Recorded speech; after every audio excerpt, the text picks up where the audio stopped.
right? So airway, are they breathing? If they're not breathing and you're going to attempt ventilations or you're going to try to give them rescue breathing, it would be 1 breath every 5 seconds for an adult.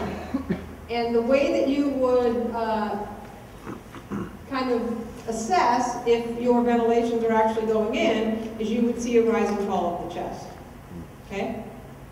And we'll talk about, well, what happens if you can't get that air in other words, you're not getting that rise and fall, and you're thinking that maybe there's an obstruction, which could be, right? Because if they were eating something and went down, then that could be as well. In that event, you want to reposition the head. In other words, drop it down and then do the head tilt, chin lift again, because sometimes we don't get the head back far enough, so the tongue doesn't move far enough. So then again, you try to ventilate, and by the way, when you do that, you have to pinch the nostrils of the person that you're breathing into. Otherwise, the air will come out their nose. Look for the rise and fall of the chest. If you don't get that, then the way, if this person is unconscious, right, assuming so, because they're not breathing, and you wouldn't be doing ventilations on someone who was conscious.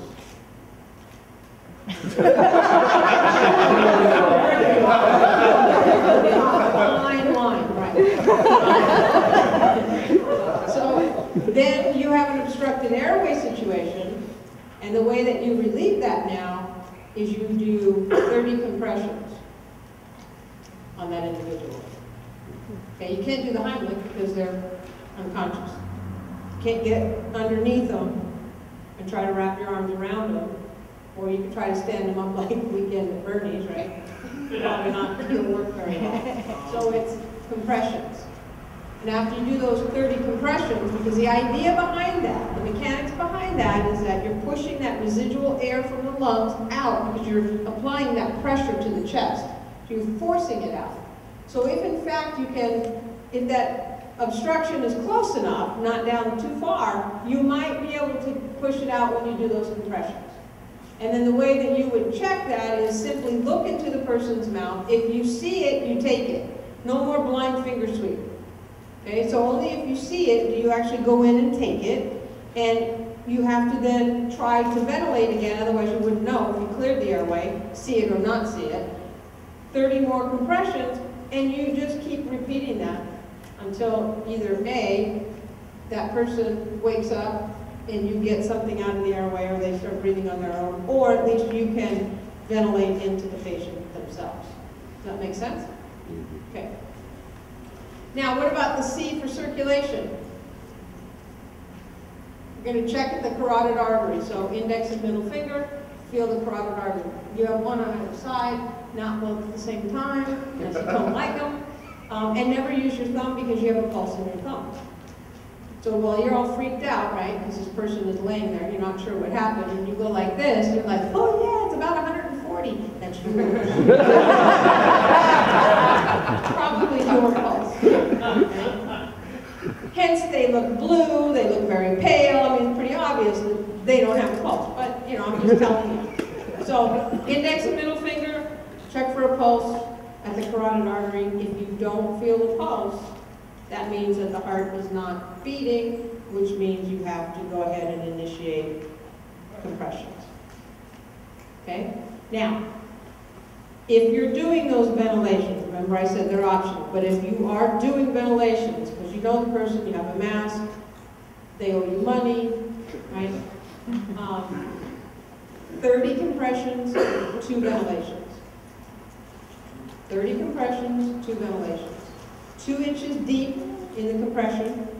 You're going to ask that, right? It's a gift. No, I was going to ask about the ventilation. What about it? Did you say it was 5 seconds? No, that's rescue breathing. If you're actually doing CPR, it's 30 compressions, 2 ventilations. And the ventilation would be head back, pinch the nose, take a breath. Okay?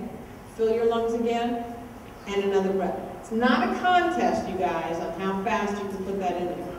It's not like, because you'll not get the second breath in. You'll be so lightheaded you'll never make it. It's just a normal breath into the patient, release the nostrils, take another breath into the patient, and then back to your 30 compressions. Oh.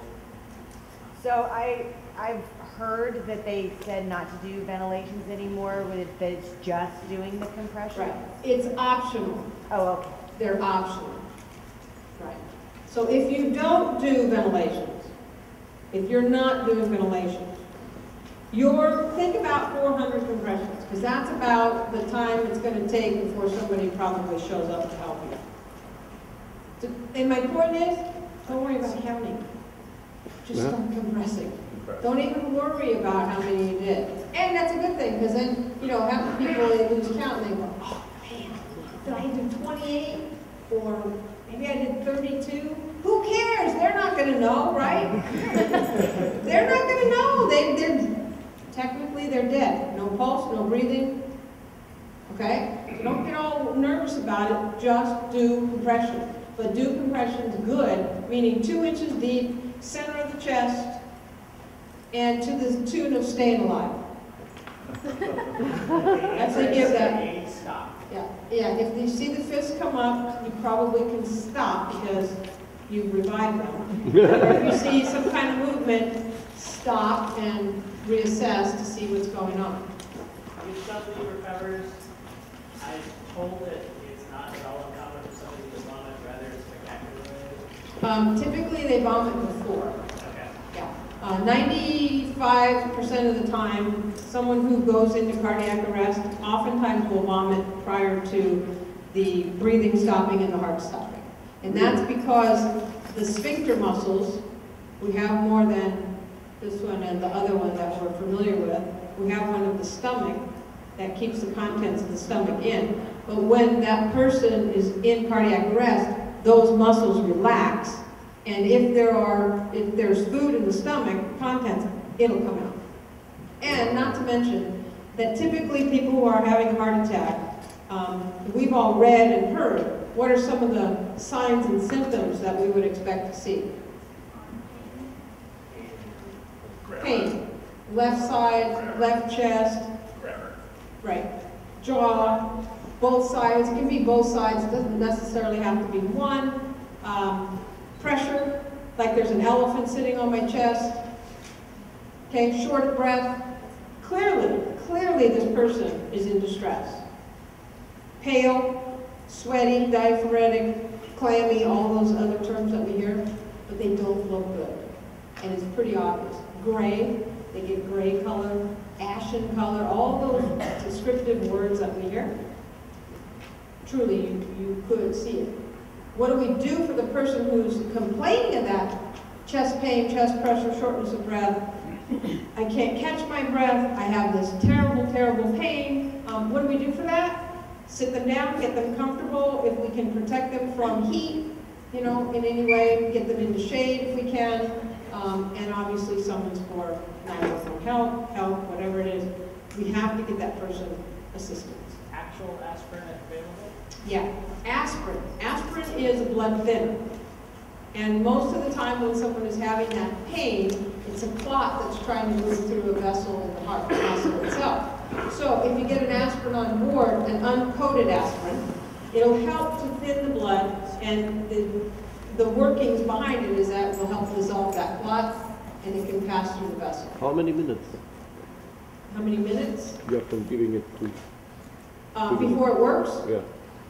It's pretty quick. Within a few minutes, they start to feel it.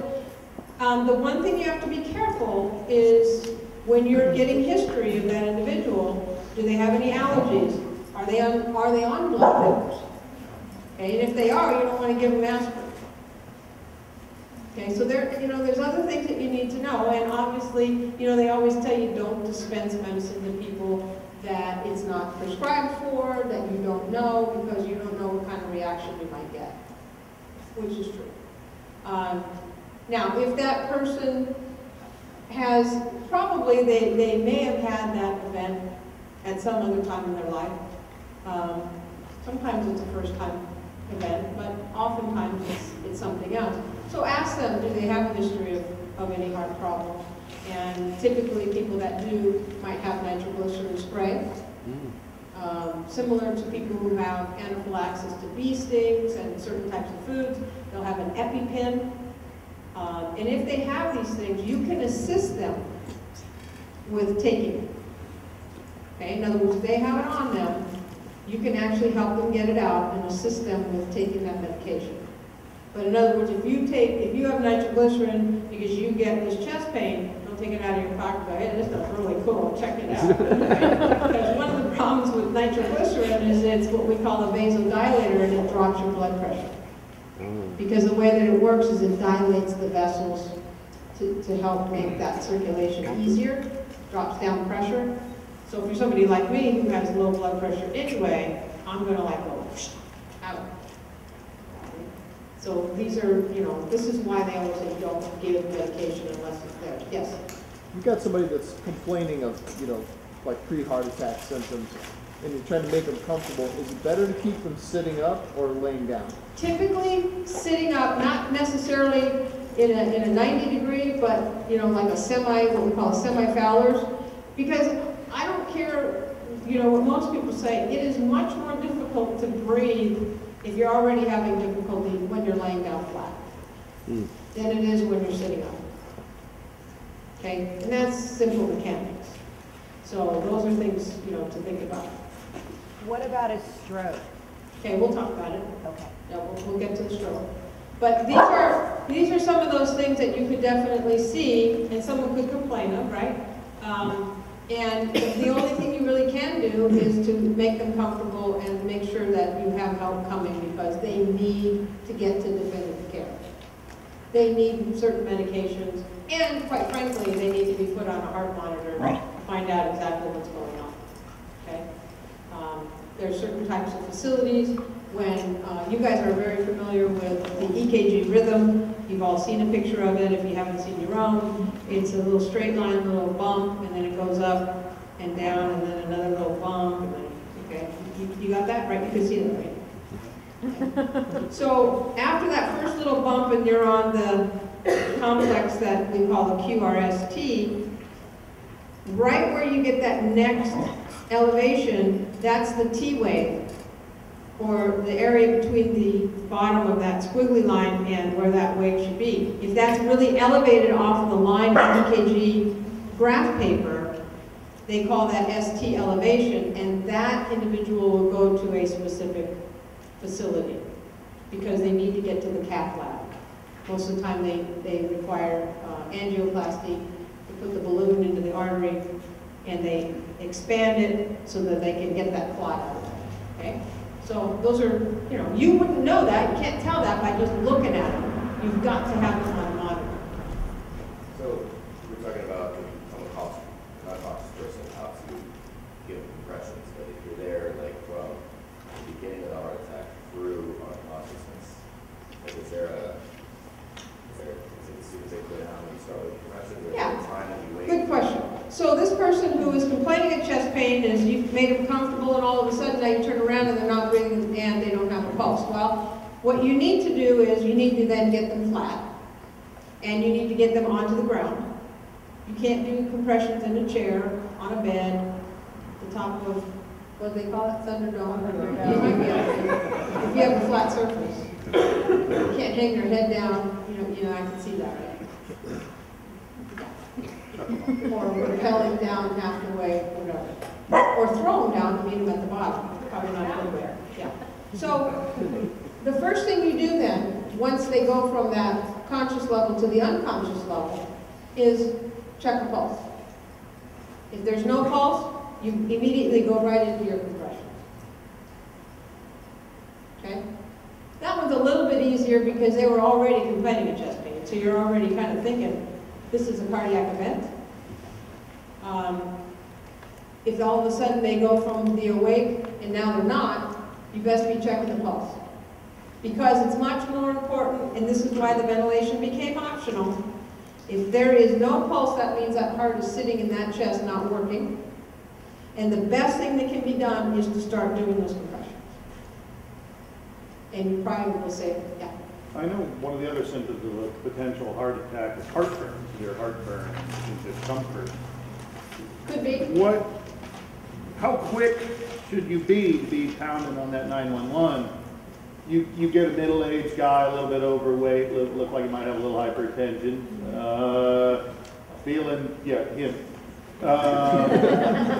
And, you know, he's feeling bad, Yeah. he's looking a little ashy, he's got some heartburn. I mean, do you just, how quick are you to pound that button? You may or may not even think of it, but, you know, for me, you know, because obviously I have that training, but I would be asking them, hey, do you have any history of heart attacks? Has this happened to you before? Mr. Cheney? Okay, and if that answer is yes, and quite frankly, you know what? What's going to happen if you pull the plug and make the call anyway? Nothing. That's right. You've done the best thing that you could do for that individual, and now you've taken the responsibility off of yourself. It's not your responsibility to figure out what is and what is not going on with this individual. The best thing that you did as the Good Samaritan was you noticed that something was different than normal. You made the call and you got, you know, the experts out there to figure it out. That's the best thing you can do. Yes? I'm not from here, so I don't know how the legal situation is, but what happens if you call and who's paying for that? Who pays for it? For the ambulance to come out? Yeah. I mean, who's responsible for these charges? Not that I start saying, they ask me for my credit card or something. The patient. Or the If patient? the patient is transported. No, not transport. Let's say that we have this situation, we cannot figure it out. We call 911, they come out, and it all figures itself out, and 911 goes away, and he's alive. Who pays for that 911? The patient. Don't feel bad about spending your friend's money. Yeah. I mean, and the other problem that we have in the city is we have a lot of difficulty collecting for obvious reasons. And so because of that, we went to this new electronic system. And it's kind of like an iPad, right? They go in there and have all this information. Everything is electronic. And one of the most important pieces is your insurance information, their insurance information, not you as the caller, but their insurance information.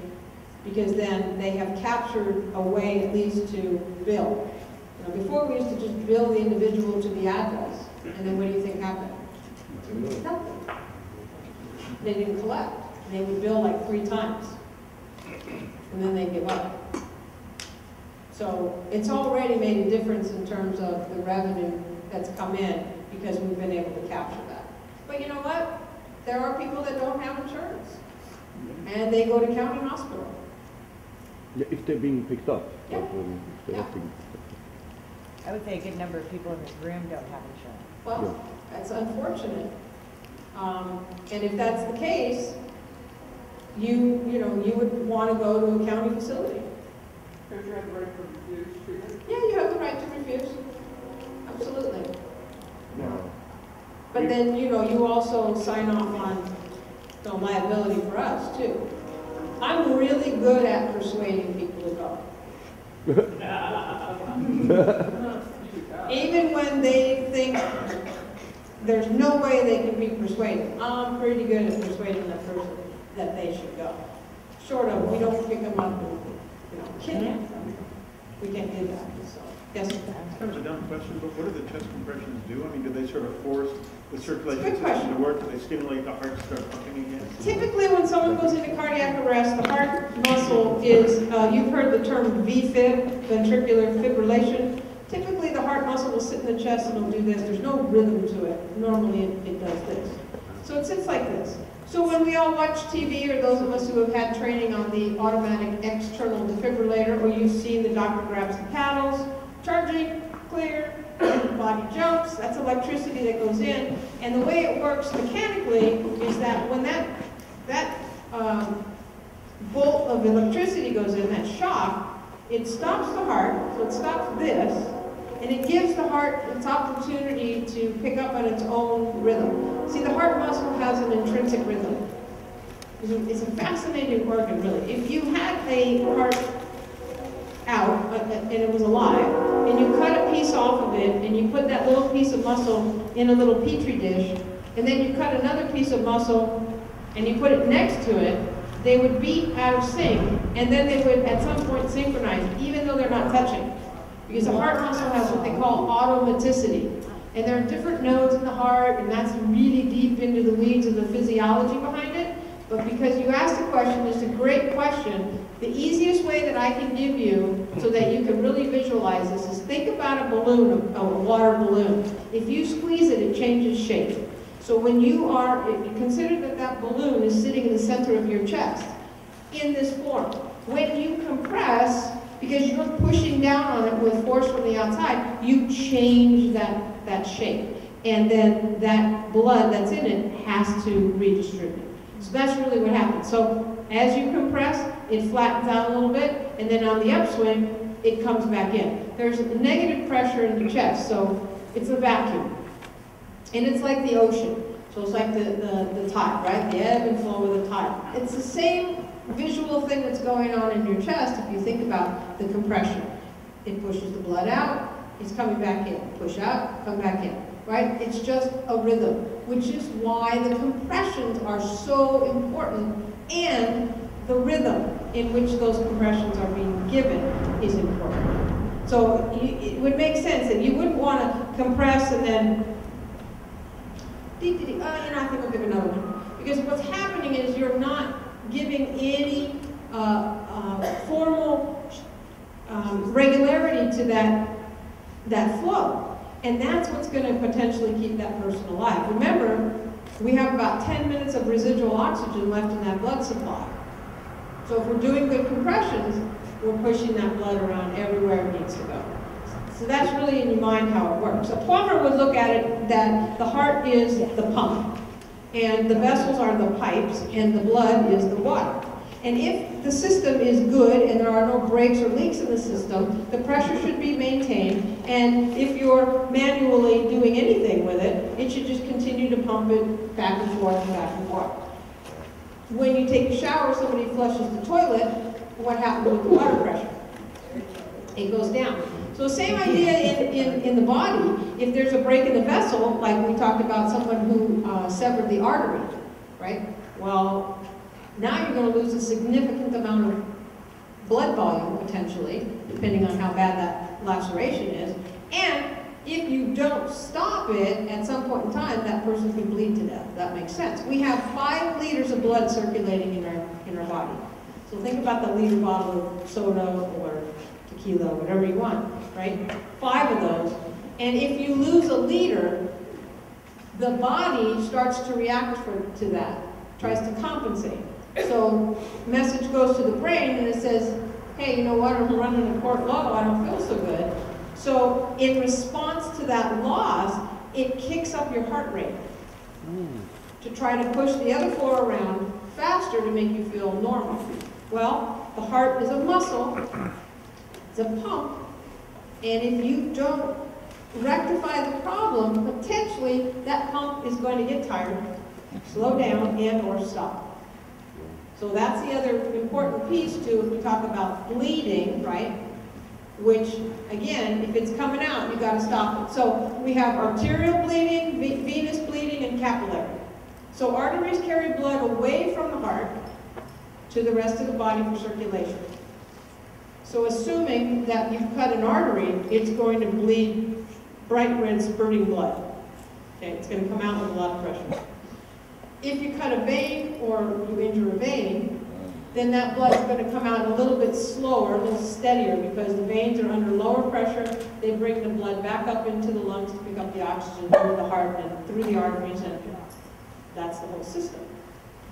Arterial blood typically is bright red because it has oxygen. Venous blood is darker because it doesn't have it. On its way back up to get it. But it doesn't really matter what color it is. If it's coming out, you gotta stop it, right? So now we have direct pressure, so directly on the wound. So good time now when we talk about hygiene, right? And we talk about how to protect all of us if we're rendering first aid to someone else. You need to have gloves. So latex gloves, vinyl gloves, Playtex cross your heart gloves, whatever. Not leather gloves because you want dexterity. Remember, if you're doing anything medical, you want to be able to really feel. And like welder's gloves and things like that, they're too big and bulky. You can't feel what's going on. So, direct pressure on the wound. So again, if you don't know the person, you're probably going to want to have some protection. If the person has a pretty good cut, but they're still conscious, right? What I do is I look at them, this is my persuasive thing, and say, you better hold pressure right there, really tight as you can, don't let it go, you're gonna die. They're not gonna let it go prior to passing out. That's actually how you get through the line of teeth. But it actually gives me some time. Yeah, it gives me some time to find some gloves if I don't have them.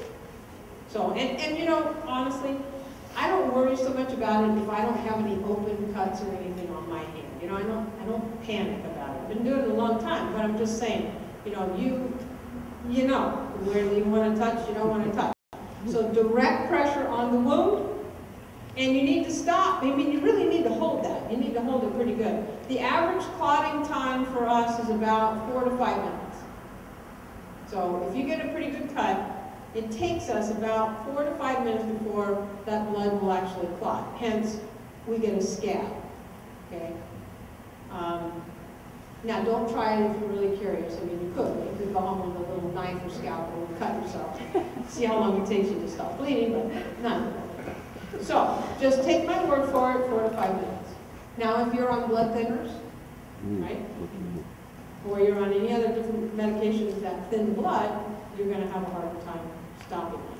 Or drinking alcohol. Or drinking alcohol, the blood thinner. So these are just little things to know, little nuances that you guys would come across given when you go out, you know, to the middle of the desert and you have those situations.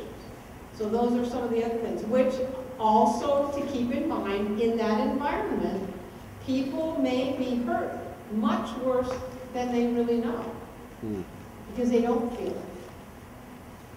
So that's another factor to think about. It doesn't mean to panic, but it means to think about the mechanism of the injury to help you as a rescuer decide, hey, you know what? This might be worse than they think it is or than I'm thinking that it might be. So I'm going to err on the side of safety. So you brought up artery and vein and then capillary. Is that just Right. the surface? So capillaries, gentlemen, some of you, shave in the morning. And when you nick yourself, right, it looks like you cut half your face off. Because there's a lot of capillaries that are very close to the surface of the skin, especially in the face and the head. And what do you guys do? Well, you grab a piece of toilet paper, slap it on, continue, and then you take it off and you can hardly even find it. So those are capillaries. You won't typically, you're not going to bleed to death from a capillary bleed. Remember when you were, younger and you tripped and fell and you scraped your arm? You get that little kind of pinky fluid. Those are capillaries. Okay. Okay? When that Irish guy gets a big red nose. Yeah. That's drinking a lot. That's drinking. On the people not knowing what they are, we had somebody with a venison sentinella, and then people just tear over that and like crazy. It was like 4 o'clock in the morning. Somebody came over the hill, hit the fire hydrant, that went off, hit a tree, hit some cars, flipped over and rolled completely, and came to a stop sitting in front of our place. And he was drunk, got out of the car, police officer started backing away to the crowd, and when the paramedics came, they actually sat him down, and he finally went, maybe, and he probably had no idea at all. He was ready to just walk away. Probably had a ruptured spleen, and that's a real common one with that kind of crash. But yeah, absolutely. And that's my point, is that oftentimes until that person sits down long enough or you capture them, they don't really feel it because that adrenaline is going. Oh yeah, absolutely. They can bleed to death. How long does it generally take for that adrenaline to kind of subside? It just depends on the individual. It's really hard to say. I mean, somewhat of an analogy is you're driving down the street, imagine that some idiot pulls out in front of you. Hard to believe in LA, but just play with it. And so, and then what happens? Well, if it's close, you take your foot off the gas, cover the brake, or slam on the brake, and then typically you feel that rush from the top of your head out your feet, right? That's total adrenaline.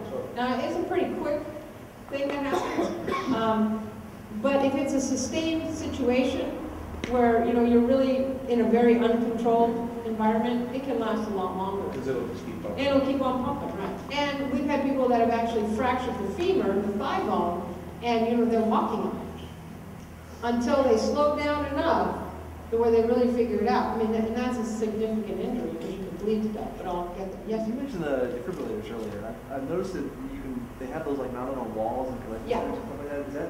Is that like for EMT use only, or is there some special training to use them? Or? Actually, it is for, you know, people that know how to use them. If you've been trained in it and there's one available, you can go and, they're all hardwired into 911. So if you pull it out of that cabinet, it's going to activate the 911 system.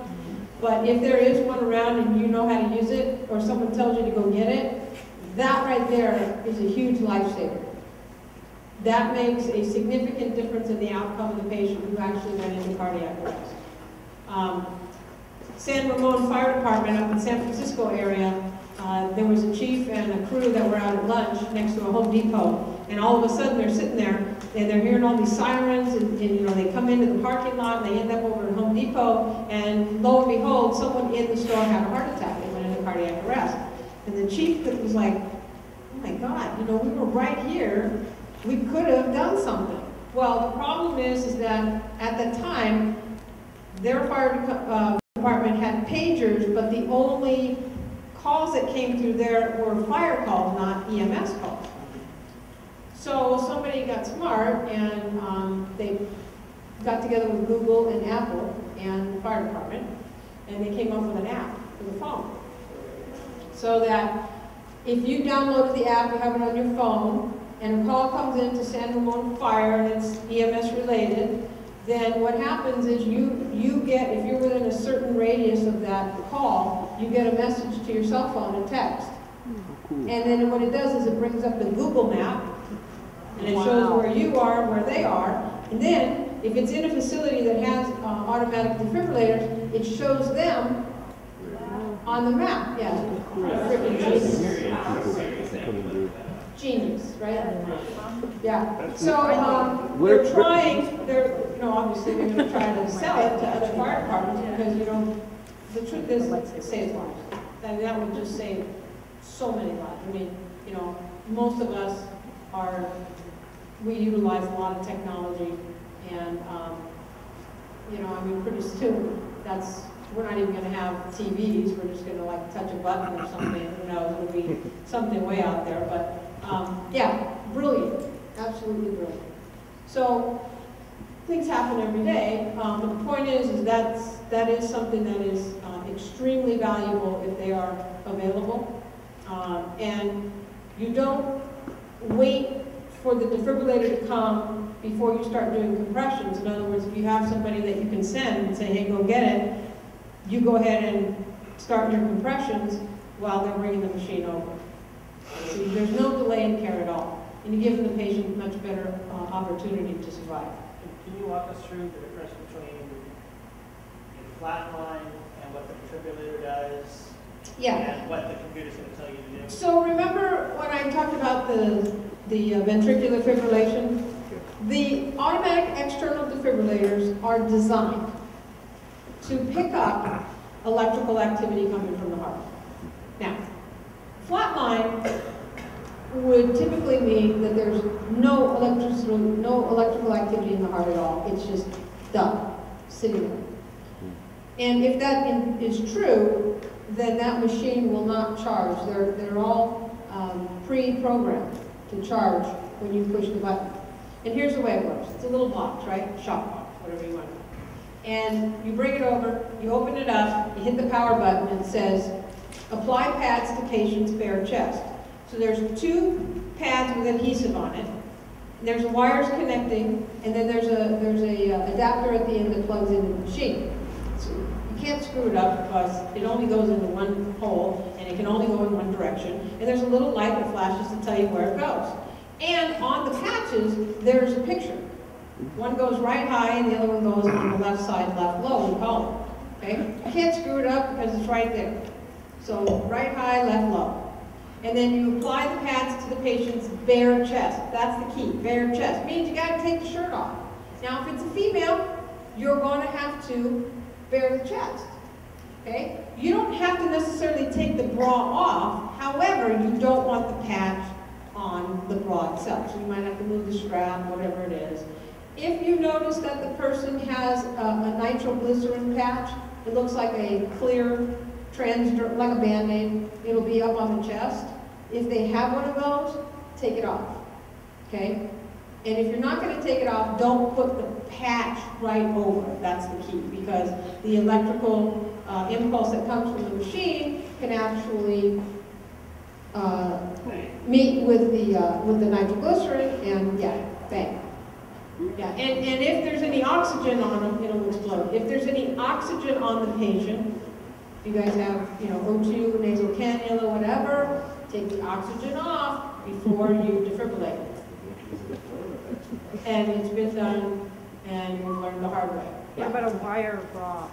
Yeah, same thing, just don't put the patch on it. However, you know what? Take a pair of scissors, cut it up the center, move it, get it out of the way. And try to provide, obviously, for, some kind of a sheet or something so that, she's not just sitting there exposed. Yeah? My dad has a pacemaker, and he finally got one of those bracelets because as he gets older. So the patch just doesn't go over the pacemaker. Now, you can see that because he has a little incision at the top of his chest. There's a little bump, looks like a little yo-yo. I mean, you don't see it, but you see the bump. So don't put the patch over anything like that. So you're somewhere remote. It's going to be a little while until you have help. Well, you can't be that remote because there's one of these automatic defibrillators there. You haven't necessarily been trained in this. You're doing the compressions. You send someone to get it. Do you just have to bring it and set it there until someone that is trained to use it? Or do you give it a shot because who knows how long you're there? I mean, what's kind of the take on that? The legal right answer is that you should have been trained on it. Stacy's answer is, if it's there, I'm going to turn it on.